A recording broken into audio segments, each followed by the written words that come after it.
Hey guys, इस lecture में हम सर्कुलर अरेंजमेंट का हार्ड लेवल का प्रॉब्लम लेंगे, जिसमें कुछ लोग इनसाइड फेस करेंगे और कुछ लोग आउटसाइड फेस करेंगे। तो देखते हैं हमारा क्वेश्चन। इसमें क्या दिया हुआ है कि 8 friends Ajay, Avinash, Ankit, Anmol, Amrit, Arun, Abhishek and Aman are sitting around the circular table but not in necessary order. Means ये जो 8 फ्रेंड्स है वो सर्कुलर अरेंजमेंट में बैठ तो रहे हैं, पर उनका ऑर्डर नेसेसरीली सेम नहीं है, जैसे दिया है वैसा नहीं होगा। तो इससे हमें क्या पता चलता है कि 8 लोग हैं, इतना हमें इस सेंटेंस से पता चलता है। फिर आगे क्या बोल रहा है कि 4 of them facing inside and others are facing outside. अभी देखिए, टोटल 8 है, उनमें से 4 इनसाइड फेस कर रहे हैं, तो इसका मतलब ही क्या हुआ, बचे हुए 4 आउटसाइड फेस करेंगे। तो हमें दूसरी चीज़ क्या कौन सी पता चली है कि 4 इनसाइड फेस कर रहे हैं और 4 आउटसाइड। ठीक है। फिर they belongs to different different cities. फिर सिटीज के नाम्स दिए हैं और कहा है कि but not necessary in same order, में सेम ऑर्डर में नहीं रहेंगे। ठीक है। फिर उसके बाद क्या कहता है, the members who are facing outside are not sitting together. 4 जो है वो इनसाइड फेस कर रहे हैं, तो 4 आउटसाइड फेस कर रहे हैं, ये हमें पता चला था। अभी यहाँ से क्या पता चल रहा है कि जो आउटसाइड फेस कर रहे हैं वो साथ में नहीं बैठ रहे हैं, उनके बीच में फिर कौन आएंगे, इनसाइड वाले आएंगे। और इसका मतलब भी क्या हुआ, ये अल्टरनेट सिटिंग है, आधे लोग इनसाइड फेस करे और आधे आउटसाइड फेस करे, राइट। तो फिर इससे क्या पता चलता है, अगर ये 4 लोग हैं जो आउटसाइड फेस कर रहे हैं, तो इनके बीच में कौन आएंगे, इनसाइड वाले आएंगे, राइट। इनके बीच में इनसाइड वाले आएंगे।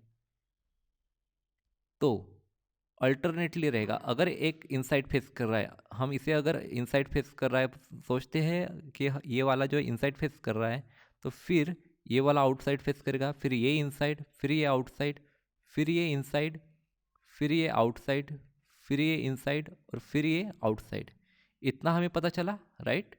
तो ये बहुत ही इंपॉर्टेंट सेंटेंस है, जिससे हमें पता चलता है कि कौन किस तरफ फेस कर रहा है, मीन्स फेसेस कैसे रहेंगे, इतना हमें पता चलता है। ठीक है। तो आगे बढ़ते हैं। Arun faces centre, means Arun centre की तरफ फेस कर रहा है and sits third right of Ankit. अभी देखिए, अंकित किस तरफ फेस कर रहा है हमें नहीं दिया है, सो ये अंकित है और उसके थर्ड राइट में, अभी ये जो मैं सिंबल दे रहा हूँ ये मेरा राइट का है, इससे मुझे समझ में आता है कि इसके राइट में कोई है, और यहाँ पे 3 लिखा मैंने, तो होता इसका मतलब मेरे लिए होता है कि थर्ड राइट। ठीक है। सो अंकित के थर्ड राइट में अरुण है और वो फेस किधर कर रहा है, सेंटर फेसिंग है, उसका फेस सेंटर की तरफ है, इतना मुझे पता चला। ठीक है। अभी ये साइन मतलब फेसिंग टुवर्ड सेंटर है मेरे लिए। ठीक है। अनमोल बिलोंग्स टू कोलकाता, ये बोल रहा है कि अनमोल जो है वो कोलकाता को बिलोंग्स करता है। ये और एक चीज़ पता चली कि जो अनमोल है वो कहाँ बिलोंग करता है, किसे बिलोंग करता है, कोलकाता को, मीन्स वो कोलकाता का है। And faces the person who belongs to Bangalore, इसका मतलब ही क्या हुआ, उसके अपोजिट में जो है वो कौन है, बैंगलोर वाला है, right. Faces the person who belongs to Bangalore, इसका मतलब है कि अनमोल के अपोजिट में बैंगलोर वाला रहता है। अभी Abhishek sits third right of Avinash. ये सेंटेंस क्या बोल रहा है, जो अभिषेक है थर्ड राइट ऑफ अविनाश है, मीन्स अविनाश के थर्ड राइट में, ये राइट का सिंबल हुआ और ये 3 मतलब थर्ड राइट में अभिषेक है, ऐसे बोल रहा है। ठीक है। Who Abhishek sits third right of Avinash who stays in Bhopal. Who stays means कौन, अविनाश, राइट। जब भी इस नेम के आगे हु दिया है, इसका मतलब ही अविनाश के बारे में बताया है कि वो कहाँ पे रहता है, भोपाल में रहता है, तो अविनाश रहता है भोपाल में। ठीक है। ये हमारी थर्ड कंडीशन हुई।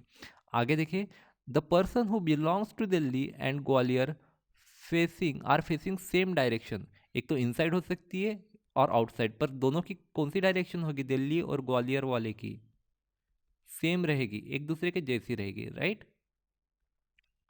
सो अगर दिल्ली आउटसाइड फेस करता है तो ग्वालियर वाला भी आउटसाइड फेस करेगा, और एक इनसाइड फेस कर रहा है तो दूसरा वाला भी इनसाइड फेस करेगा, ठीक है।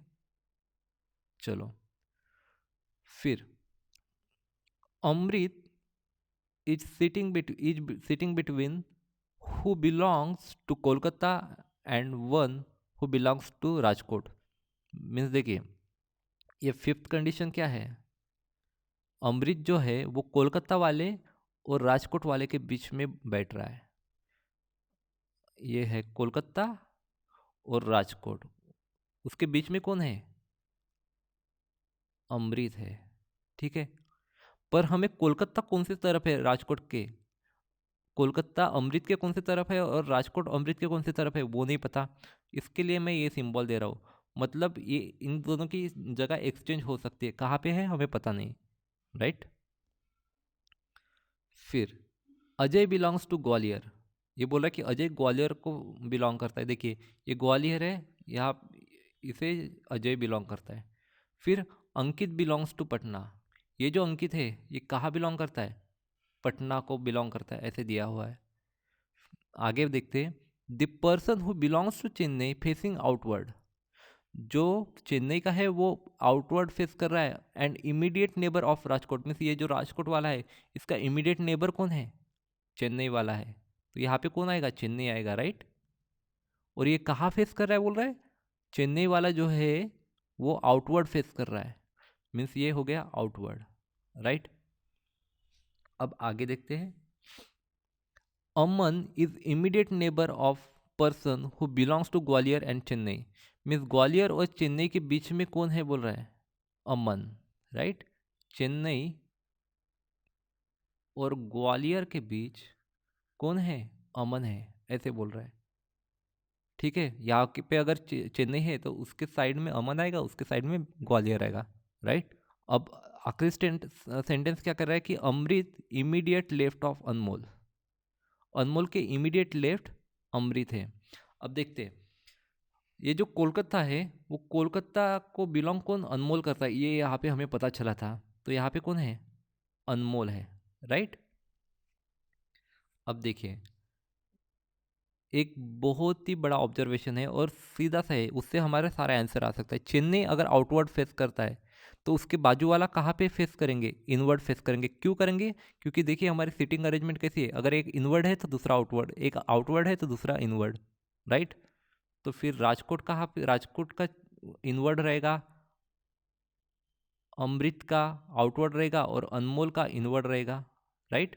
फिर अमन का इनवर्ड रहेगा क्योंकि चेन्नई आउटवर्ड है। फिर ग्वालियर का कहाँ पे रहेगा, आउटवर्ड रहेगा, राइट, जहाँ पे अजय बिलोंग करता है, ठीक है। तो इतनी सब चीज़ें हमें पता चली है। अब देखिए, हम किसी भी एक को लेंगे और फिर बाकी सारी अरेंजमेंट करके करेंगे, उसके आधार पे बाकी सारी अरेंजमेंट करेंगे। अभी अगर हम अनमोल के लेते हैं, अनमोल कहाँ फेस कर रहा है, इनवर्ड फेस कर रहा है। देखिए किसी भी एक इनवर्ड वाले को हम अनमोल बोल देंगे। अगर ये वाला इनवर्ड है तो यहाँ पे मैं रख देता हूँ अनमोल को, अनमोल।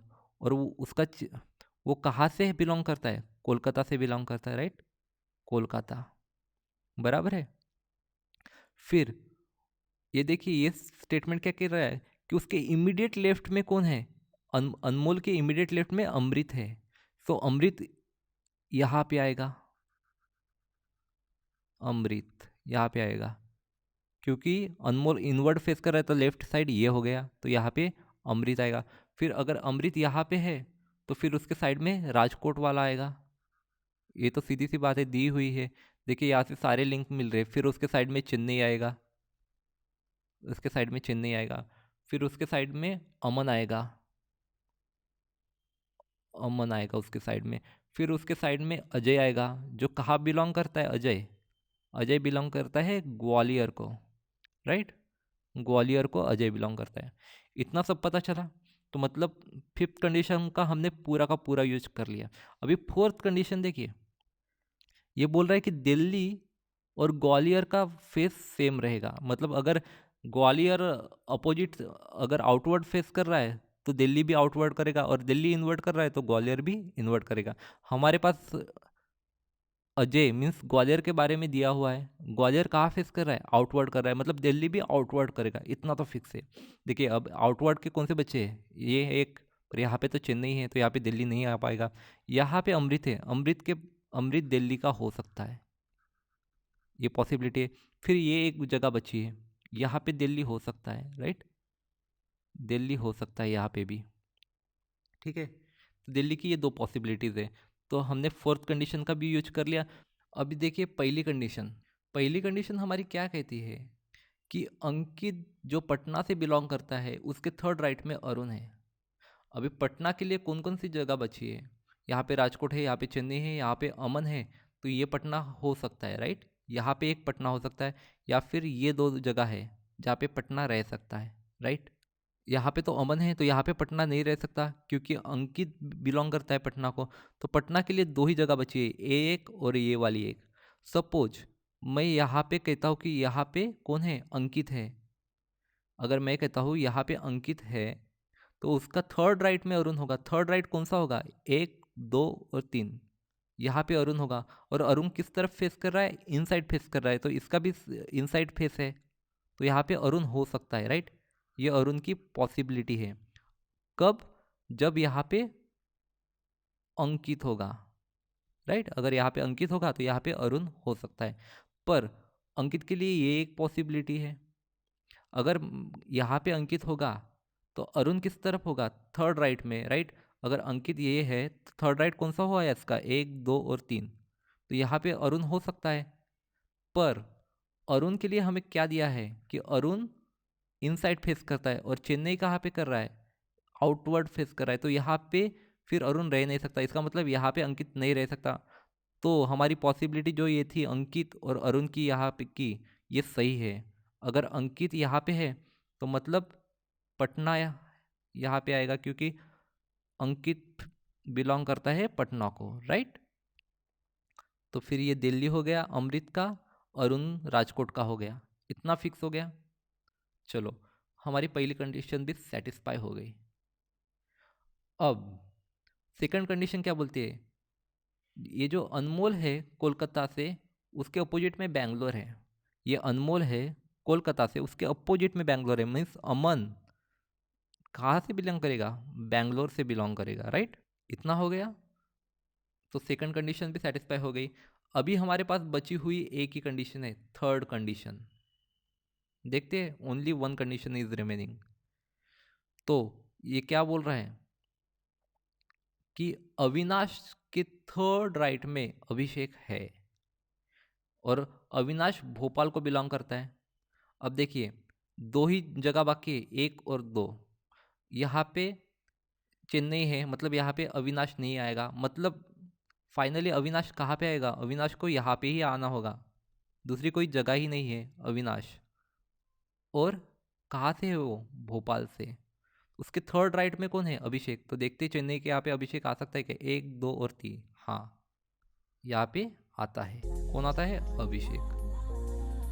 तो ये तो हो गई हमारी सिटिंग अरेंजमेंट, ठीक है। ये थोड़ा सब मिक्सअप हो गया, पर आपको मेरे ख्याल से समझ में आया होगा कि किस तरह से सॉल्व करनी है।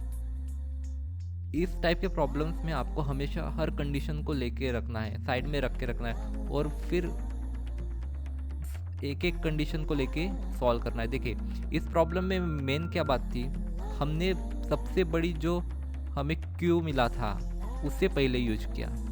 इस टाइप के प्रॉब्लम में हमेशा ऐसे यूज करना है, जो सबसे बड़ी क्यू दी होगी उसको यूज करके प्रॉब्लम को सॉल्व करना है। सबसे बड़ी क्यू थी 5th नंबर का क्वेश्चन, फिर उसको सॉल्व किया तो हमारे बाकी की कंडीशन अपने आप ही सॉल्व हो गई, राइट। ठीक है।